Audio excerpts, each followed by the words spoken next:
Hello friends, अस्सलाम वालेकुम and welcome to reality TV. दोस्तों, क्या आप जानते हैं कि कराची की बिल्डिंग्स का एक ऑडिट हुआ था। इसके लिए कराची की 3 अहम रोड्स को चुना गया था। आई चुंदरीगढ़ रोड, शाहराह फैसल और शाहराह कायदे आजम। इन 3 रोड्स की 266 बिल्डिंग्स की इंस्पेक्शन की गई थी और जो सेफ्टी ऑडिट रिपोर्ट सामने आई वो आपको हैरान कर देगी। दोस्तों, ये ऑडिट 1 जनवरी 2024 को शुरू हुआ था।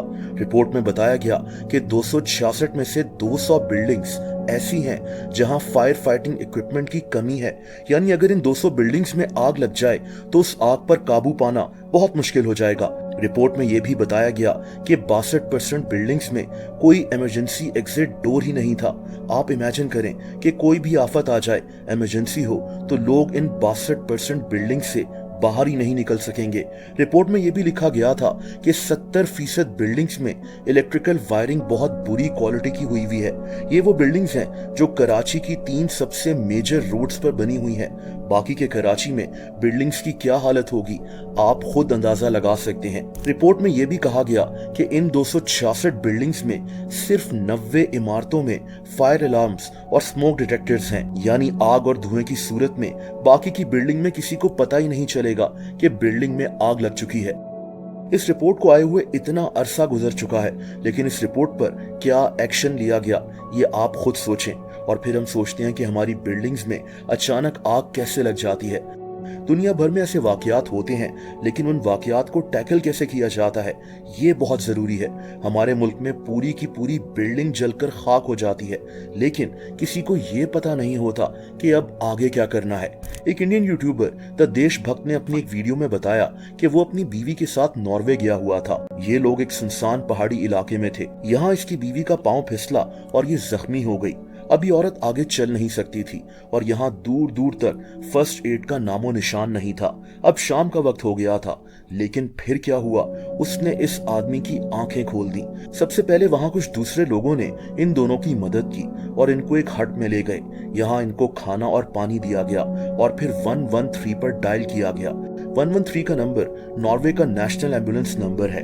दोस्तों, इस नंबर पर डायल करने के बाद इन दोनों मियाँ बीवी की लोकेशन ट्रेस कर ली गई और सिर्फ 10 मिनट में इनको फिर से फोन आया कि आपके लिए मदद भेजी जा रही है। और 10 मिनट बाद 3 डॉक्टर्स की एक टीम वहां पहुंच गई, जिन्होंने इसकी बीवी के पैर को एक वैक्यूम बैग में रख दिया। कुछ देर बाद वहां 12 लोगों की एक टीम जमा हो गई थी। इन्होंने इस आदमी से माफी मांगी कि हमें कुछ देर हो गई है। इन्होंने फिर कहा कि यहाँ हेलीकॉप्टर आने वाला था, लेकिन एक बहुत बड़ी इमरजेंसी की वजह से हेलीकॉप्टर को वहां जाना पड़ा। ये लोग अब इसकी बीवी को नीचे ले जाने लगे।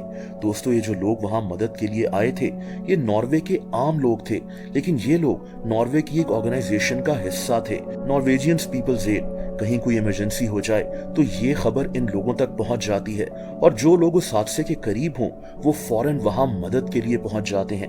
ये सारी कहानी आपको बताने का मकसद ये है कि हादसे हर जगह होते हैं, लेकिन उनसे निपटा कैसे जाए ये पॉइंट बहुत अहम है।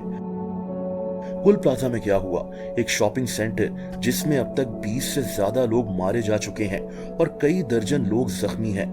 फायर फाइटर्स को 24 घंटे से ज्यादा लग गए इस आग को बुझाने में, लेकिन इसमें इनका क्या कसूर। इनके पास जितने वसाइल होते हैं ये उन्हीं वसाइल में रहकर अपना काम कर रहे होते हैं। दोस्तों, ये आग हफ्ते को शुरू हुई थी। गुल प्लाजा में 1200 दुकानें मौजूद थीं। लोगों की रोजी रोटी, उनकी मेहनत की कमाई, सब कुछ एक दिन में तबाह हो गया। गुल प्लाजा कोलैप्स कर गया। इस बिल्डिंग में वेंटिलेशन की भी कमी थी और तभी रेस्क्यू एफर्ट्स में बहुत मुश्किल हो रही थी। दोस्तों, ये आग इसलिए भी बहुत ज्यादा फैली क्योंकि इस बिल्डिंग में प्लास्टिक, फोम, कपड़े और परफ्यूम्स की दुकानें थीं। होना तो ये चाहिए था कि ऐसी बिल्डिंग की मजीद हिफाजत की जाती, लेकिन जिस रिपोर्ट का जिक्र मैंने वीडियो के शुरू में किया उस रिपोर्ट को जानकर यही लगता है कि किसी को भी इन बातों की कोई परवाह नहीं है। गुल प्लाजा तकरीबन खत्म हो चुका है। ट्रेन्स के जरिए इस बिल्डिंग के हिस्सों को हटाया जा रहा है ताकि यहाँ से मजीद लाशों को ढूंढा जा सके, उन लोगों की लाशों को जो शायद अपनी पूरी फैमिली के वाहिद कफील थे। सिर्फ ये लोग नहीं मरे बल्कि इनके साथ इनकी पूरी फैमिलीज तबाह हो गई हैं। जो लोग बच गए उनका कहना था कि वो अपनी आंखों के सामने अपनी जिंदगी की कमाई को चलता हुआ देख रहे थे, अपने दोस्तों को फंसा हुआ देख रहे थे। मैं जब इस वीडियो पर रिसर्च कर रहा था तो ऐसे ही मेरे सामने ये खबर भी आ गई। कराची में डिफेंस की एक बिल्डिंग में सितंबर 2025 में आग लग गई थी। 2 औरतें मारी गईं और 10 लोग जख्मी हो गए। अभी कुछ महीने पहले क्या हमने इस आग लगने से कुछ सीखा? कुछ भी नहीं। अब गुल प्लाजा के जलने के बाद एक दफा फिर से एक इंक्वायरी बिठा दी गई है जिसमें चेक किया जाएगा कि कराची की बिल्डिंग्स में सेफ्टी की कितनी कमी है। हैरत होती है कि हम अभी भी ये चेक कर रहे हैं कि हमारी बिल्डिंग्स में सेफ्टी की कितनी कमी है और हम सब जानते हैं कि इसका कोई फायदा नहीं होगा। कुछ दिनों बाद हम इस वाकये को भी भूल चुके होंगे क्योंकि हमारे मुल्क में हर दूसरे दिन हमें एक नए ट्रक की बत्ती के पीछे लगा दिया जाता है।